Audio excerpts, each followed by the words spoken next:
Allez, Vlan, c'est parti. Bonjour, je suis Grégory Pouy et vous écoutez Vlan. Vlan, ce sont des partages d'expériences concrets, sans bullshit, pour mieux comprendre comment la société évolue. Bienvenue sur Vlan et n'hésitez pas à vous abonner. Donc bonjour à tous, je suis avec Bruno Marsloff. Bonjour Bruno. Bonjour. Et Bruno Marsloff, en fait l'histoire est rigolote. On s'est, et ça me rajeunit pas, mais on s'est vu il y a 20 ans, quand j'ai fait mon mémoire de fin d'études. Un mémoire qui était sur le temps. C'était le temps, facteur clé de succès du 21e siècle. Et aujourd'hui, on se voit. Vous êtes sociologue. Vous avez créé l'Institut Chronos, qui est un institut qui est spécialisé sur l'urbanisme et sur l'évolution du travail, l'évolution des moyens de transport, c'est ça? Une question de mobilité en général. Oui. Et on va parler de la ville. Je pense qu'il y a un mouvement qui se fait depuis quelques années et qui est intéressant, c'est d'abord cet agrandissement des villes. On va essayer de définir ce que c'est qu'une ville, mais aussi un mouvement qui est un questionnement en tout cas, parce que je crois que la ville a beaucoup fait rêver pendant des décennies. Et aujourd'hui, on se pose la question de vivre à l'extérieur de la ville ou à avoir une vie plus naturel, ou en tout cas plus dans la nature, etc., etc. Alors d'abord, on pourrait définir, c'est quoi une ville? Parce qu'effectivement, en fonction de, alors l'idée c'est pas d'être franco-français et non plus parisianisme, mais c'est vrai qu'il y a des villes qui sont plus ou moins grandes, elles sont de plus en plus grandes. Qu'est-ce qu'on appelle une ville exactement? Alors, je vais prendre cette question comme un tremplin, plutôt que de chercher une définition académique sur lequel on n'arrivera pas à s'entendre. Vous parliez de rêve et ça me fait penser à Italo Calvino, donc cet auteur italien qui a écrit un livre sur les villes invisibles. Et c'est assez intéressant parce qu'il y a une profusion d'imaginaires de villes et en même temps, il dit cette mise en scène débouche sur une impossibilité de définir la ville. La ville aujourd'hui, c'est un corpus très très hétérogène qui va mélanger des monstres comme Shanghai, comme Lagos, comme Jakarta, Sao Paulo, etc. Combien de millions d'habitants pour mémoire? Alors, Shanghai, c'est assez intéressant parce que la ville revendiquait en 2015 25 millions d'habitants et une étude du CNRS, qui est une étude satellitaire, donc une autre manière de compter, en compte 80, c'est-à-dire plus que la population française. Wow. Donc voilà, on ne sait plus très bien où se trouvent les frontières de la ville.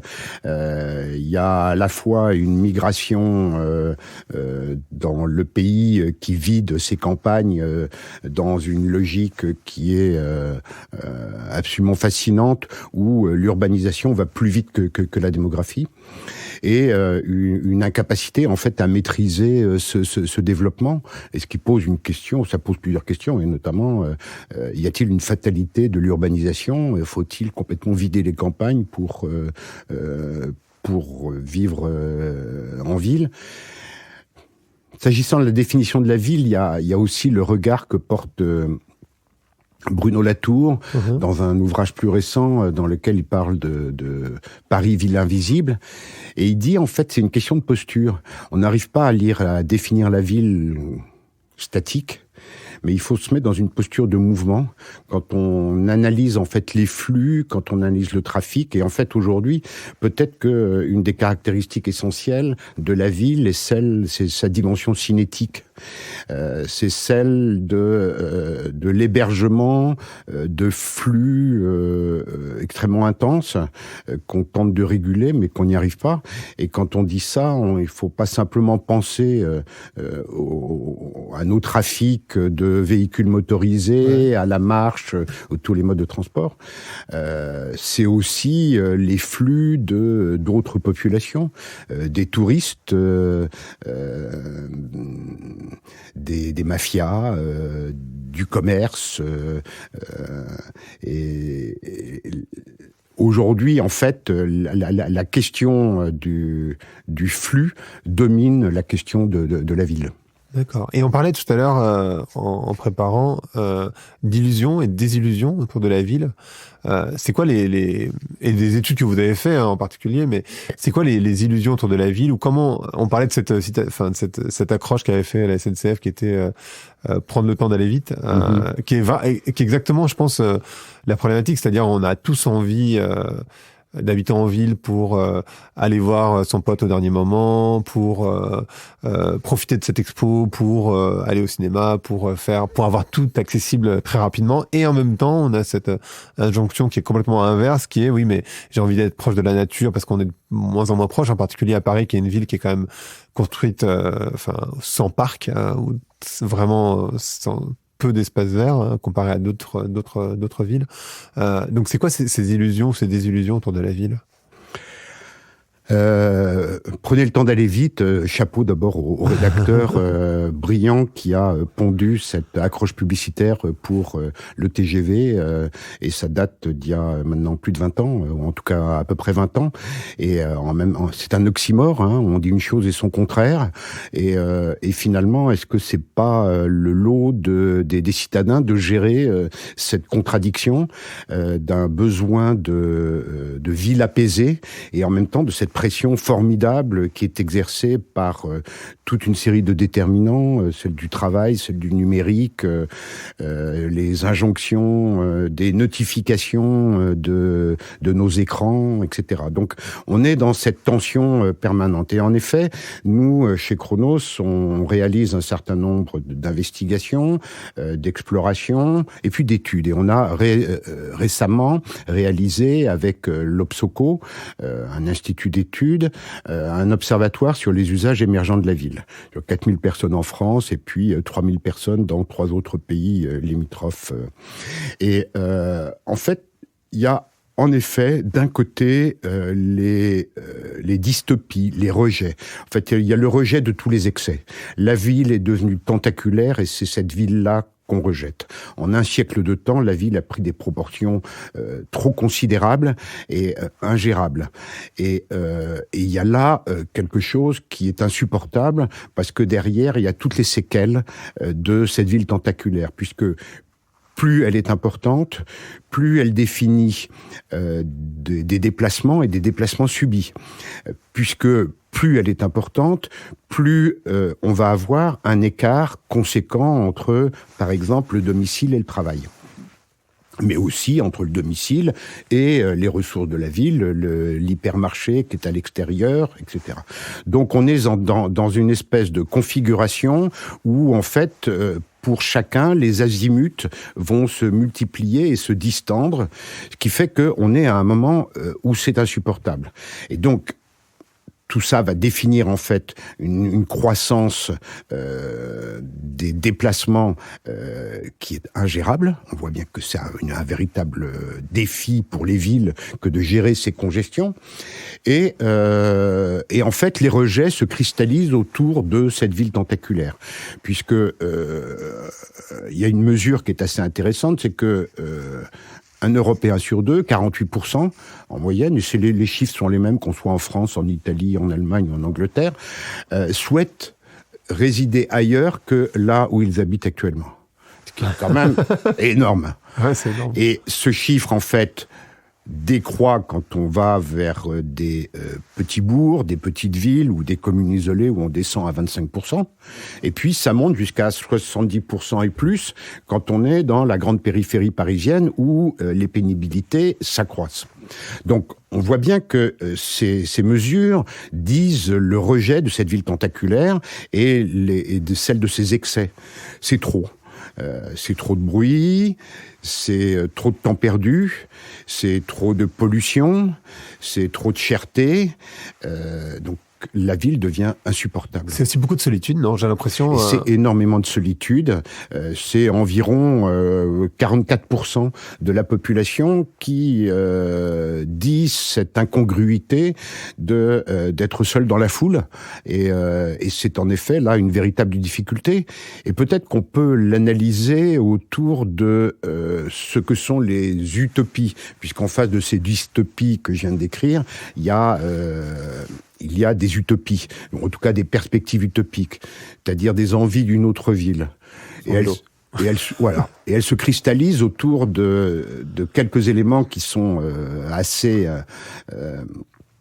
intéressants, qui sont à la fois le tropisme de la proximité. C'est un fondamental de l'urbanité, celui de participer d'un voisinage, de participer des échanges de ce voisinage, donc des dialogues, et de connaître son voisin. Et donc ce tropisme de la proximité est très très fort. Donc ça pose une question, peut-on fabriquer de la ville sur la ville pour satisfaire ce besoin de proximité? En fait, c'est du communautarisme. C'est-à-dire que quand on reprend le bouquin, je sais pas si vous l'avez lu, de Sapiens, où il dit finalement une structure humaine, c'est 150 personnes, et avant un village, quand il y avait plus de 150 personnes, ils se déplaçaient, ils recréaient un autre village, et que finalement les villes sont des structures humaines qui sont pratiques, mais qui sont pas structurées pour être humaine ou intégrante, entre guillemets, et du coup on essaye tous d'une manière ou d'une autre, que ce soit à travers les réseaux sociaux ou à travers les voisins, de recréer des communautés finalement sociales, et c'est peut-être un peu ça, donc on recrée parce qu'effectivement quand on avait parlé au téléphone, vous m'aviez dit la solitude est inversement proportionnelle à la taille de la ville, c'est-à-dire qu'en fait plus la ville est grande, plus on se sent seul, donc c'est peut-être pour ça qu'on essaie de faire ça, non? C'est évidemment là le désir, le désir de retrouver une communauté, une familiarité. Il y a une anecdote qui est assez intéressante et très symptomatique. Il y a une dizaine d'années, est apparue à New York et puis dans quelques grandes villes de la côte est et de la côte ouest américaine, une application qui s'appelait WalkScore. Ouais. Et WalkScore, c'était quoi?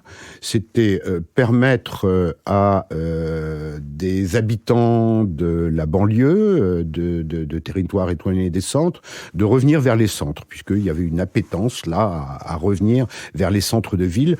Ça dit, j'ai besoin, dans ma ville, d'accéder à mes ressources du quotidien dans quelque chose dans une circonférence que je peux parcourir à pied ou à vélo. Donc c'est cette notion d'accessibilité qui me paraît extrêmement centrale dans la construction de la ville. Et en même temps, il faudrait prendre le temps de les développer, ces villes. Parce qu'en fait, les villes, c'est des temps longs. En général, quand on développe une ville, c'est plutôt un temps long, parce que c'est des temps de construction, c'est des temps de réflexion. Et en même temps, j'ai l'impression qu'on prend beaucoup de décisions très court-termistes, non? Enfin, j'ai cette sensation, en tout cas. Il en est de la ville comme il en est de l'entreprise. Ces actionnaires souhaitent que, en l'occurrence les élus qui ont pour horizon leur réélection, vont peut-être privilégier le temps immédiat, le temps court, le retour sur investissement, sur la construction d'une vision de la ville.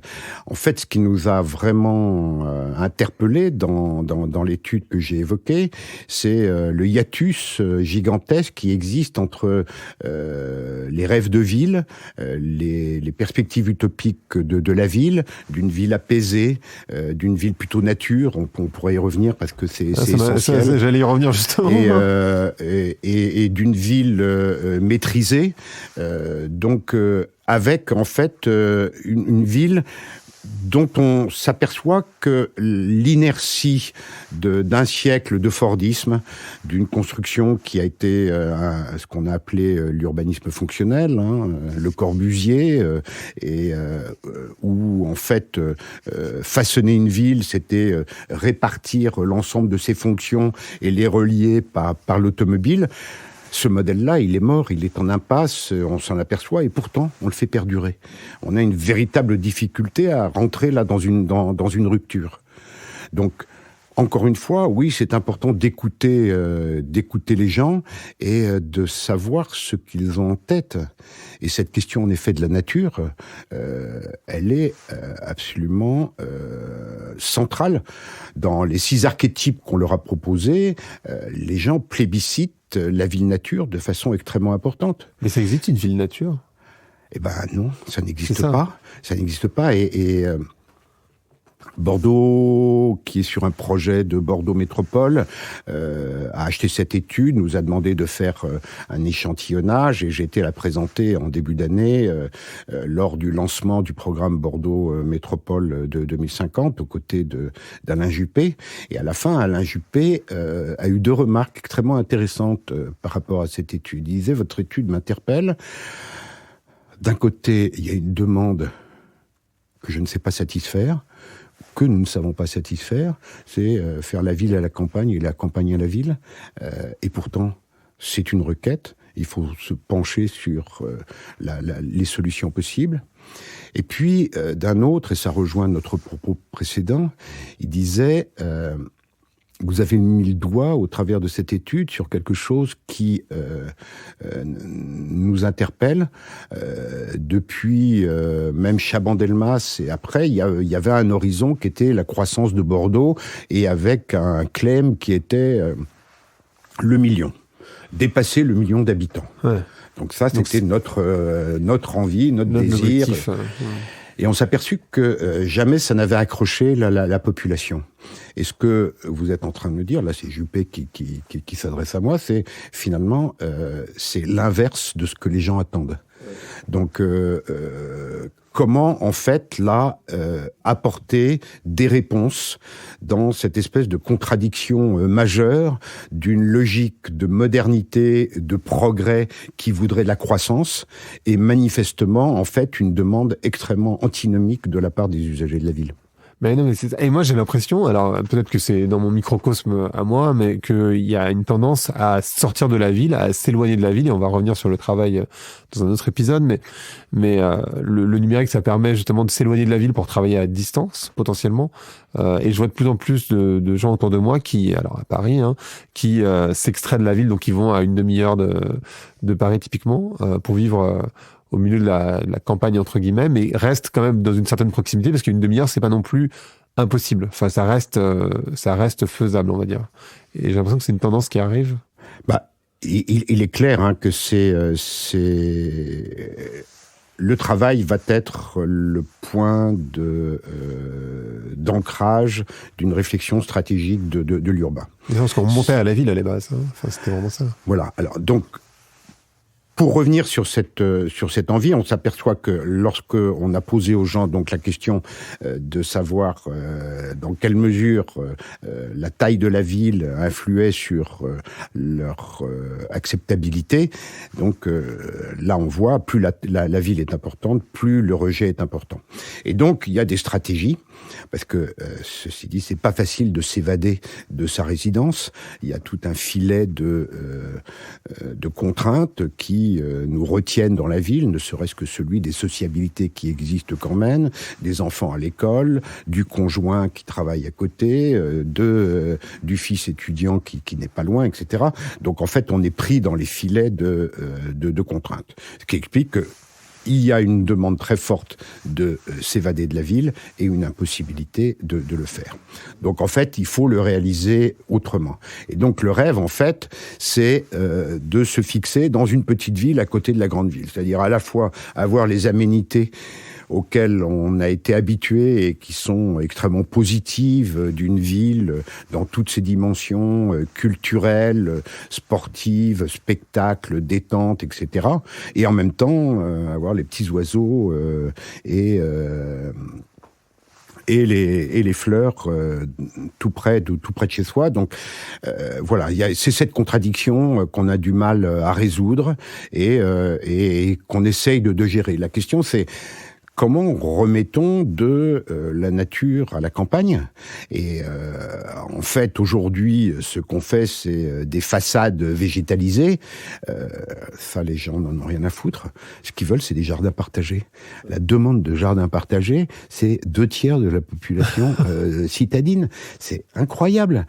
Ils veulent cultiver eux-mêmes leurs légumes, c'est ça ? Ils veulent cultiver eux-mêmes leurs légumes. C'est pas tant cultiver eux-mêmes leurs légumes, c'est de faire quelque chose ensemble et qu'il y ait des espaces espaces qui soient dédiés en fait à la nature, des espaces actifs et pas simplement quelques feuilles sur les murs. Donc on est là dans la recherche d'une autre forme de ville et clairement on est très très en retard. Et c'est symptomatique d'ailleurs quand il fait un rayon de soleil comme aujourd'hui, on voit les parcs qui sont bondés, c'est-à-dire on en rigole même, hein. C'est-à-dire que ce soit sur Instagram ou sur n'importe quel réseau social, quand vous allez dans un parc, c'est tellement plein, c'est la marée humaine, quoi. C'est la marée humaine. Je lisais un article, je crois que c'est du New Yorker hier, qui évoquait la mort d'une grande ville en parlant de New York. Et ils évoquaient en fait l'uniformisation de New York, le rejet de toute une partie de la population paupérisée qui n'est plus capable d'accéder dans la partie centrale de les villes, rejetée par les niveaux de loyer. Et il avait une image que j'ai trouvée assez éloquente. Il disait les immeubles continuent d'être construits et ils sont de plus en plus hauts. Et il disait, autour de Central Park, aujourd'hui, il y a quelques centaines d'habitants de ces immeubles qui font de l'ombre aux 40 millions de personnes qui fréquentent Central Park. Puisque plus la taille des immeubles croît, plus l'ombre portée sur Central Park s'étend. Et j'ai trouvé la métaphore extrêmement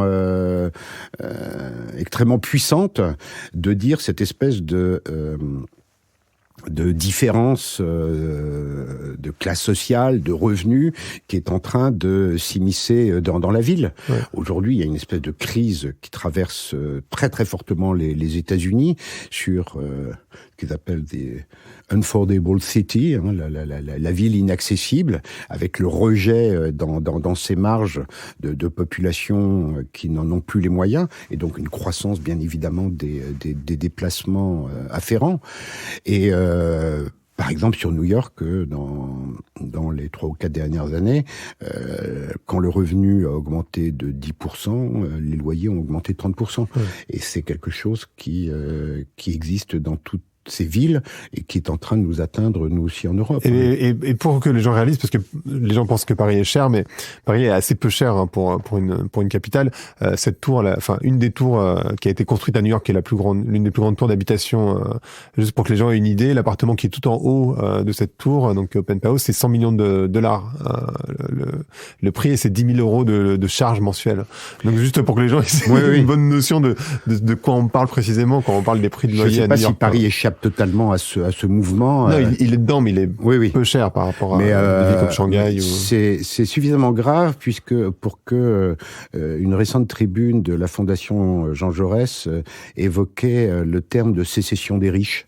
Il y a une sécession un peu passive par l'argent qui rejette donc toute une partie de la population qui était intrinsèquement citadine et qui aujourd'hui doit aller voir ailleurs. Donc oui, il y a des efforts à Paris comme dans d'autres villes sur le logement social, et en même temps, ça n'empêche pas une espèce de déshérence de cette population qui va aller s'accentuant. Donc là, l'exercice est extrêmement difficile. Et juste avant de finir, il y avait aussi une notion qui m'intéressait, c'était l'énergie dans une ville. C'est vrai que il y a quelques études qui montrent que plus la ville est haute, plus ça rabaisse l'énergie, moins on voit le ciel, plus ça rabaisse l'énergie, sans parler des problèmes de vue, parce qu'on n'a pas cette perspective, évidemment. Enfin, en tout cas pour les enfants. Donc les yeux se forment mal, mais il y a aussi cette notion d'énergie, il me semble, dans les villes. C'est-à-dire qu'il y a pas mal d'études sur la largeur des avenues, sur la hauteur des buildings, qui font qu'on voit plus ou moins bien et on est plus ou moins happé dans cette ville, non ? Alors, ça pose une question intéressante qui est celle de la verticalisation, de la densification et de ce que moi je préfère appeler l'intensification urbaine. Revenons à Paris, parce que c'est assez emblématique. Il est clair que l'urbanisme haussmannien a ceci de favorable, c'est qu'il a favorisé une intensification urbaine. Et cette intensification urbaine, elle s'exprime dans un chiffre qui est assez intéressant. C'est la part de la marche dans les déplacements des Parisiens. C'est supérieur à la moitié des déplacements quotidiens, bien plus que partout ailleurs. Wow. Et c'est favorisé par en fait une accessibilité. On est dans une ville où en fait on peut s'épargner le recours à la voiture. D'ailleurs, il n'y a que 10% des Parisiens qui sont amenés à utiliser leur voiture au quotidien, et on voit que cette part ne cesse de baisser. Donc la question de la marche que j'évoquais tout à l'heure avec Walkscore, elle est cruciale parce que c'est la question d'une accessibilité paisible aux ressources de la ville. Ce podcast, il s'appelle Vlan, et je voudrais savoir à qui ou à quoi vous auriez claqué la porte aujourd'hui. Peut-être à la Smart City. Ouais. De ce qu'on comprend des attentes des gens, d'une part dans les archétypes de ville que j'ai évoqués, c'est la ville qui est la plus rejetée, la ville connectée, alors que c'est la plus pratiquée puisque quasiment tout le monde mobilise les applications, ne serait-ce que pour les transports, les déplacements, etc. Donc il y a un rejet de la ville connectée qui s'explique par beaucoup de raisons, mais en même temps, avec la Smart City, on est à des années-lumière de la ville qu'on veut. Quelque part, on peut ranger cette Smart City dans le catalogue des projets où on fait tout pour que tout change et que rien ne change. La fameuse citation de Lampedusa dans Le Guépard. On fait semblant de faire une révolution, mais en fait, ça ne fait que faire perdurer un système qui existe déjà. Donc, est-ce que l'horizon de la ville, c'est cette digital fake city? Il s'agit pas de contester l'omniprésence du numérique. Plus aucun secteur de la ville n'échappe au numérique. Il est là, il est bien là. La question, c'est est-ce que on doit refabriquer la ville sur le numérique, ou est-ce qu'il faut qu'on se construise une vision de la ville pour lequel on va éventuellement mobiliser le numérique en tant que moyen pour atteindre cet horizon et cette autre vision de la ville. Merci beaucoup, Bruno. De rien. Merci d'avoir écouté Vlan. Si vous avez aimé l'émission, vous pouvez le dire avec des étoiles, 5 de préférence sur iTunes, et le partager avec vos amis ou vos collègues.